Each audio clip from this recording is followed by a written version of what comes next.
I'm Rafael Vinoly. I'm the master planner for the new project for the redevelopment of the Battersea Power Station site. The most important object of the site is, of course, the power station, which remains the central focus of the plan.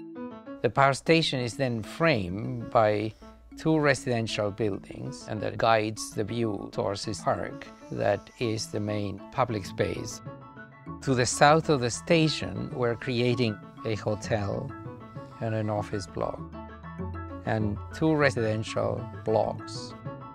The access to the site then from the south is achieved through three main avenues. The High Street links the new tube station with the town square, and it is a two-level pedestrian thoroughfare that is activated by retail frontages, cafes, and art galleries, creating a very active urban life.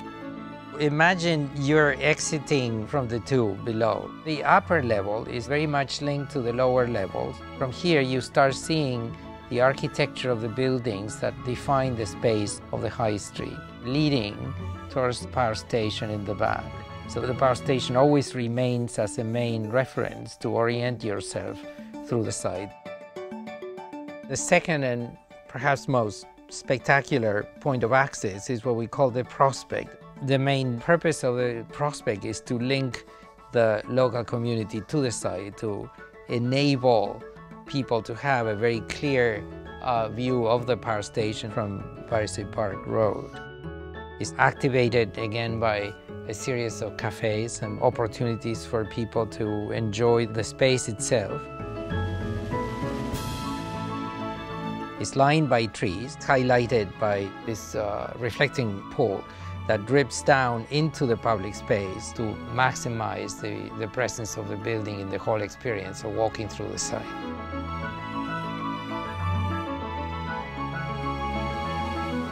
Hotel Lane is a three-line boulevard that is the main point of entrance into the site for vehicles, and main access to a new building, which is a hotel that opens into a larger square, which is open to the sunlight from the south.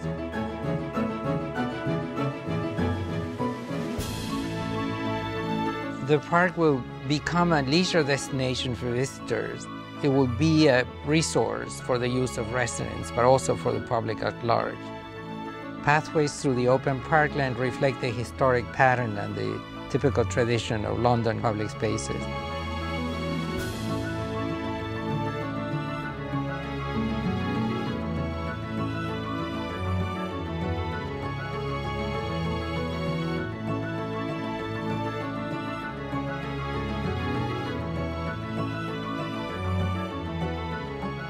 All of these public spaces lead you to the experience of re-encountering the power station, renovated again into a very important attraction.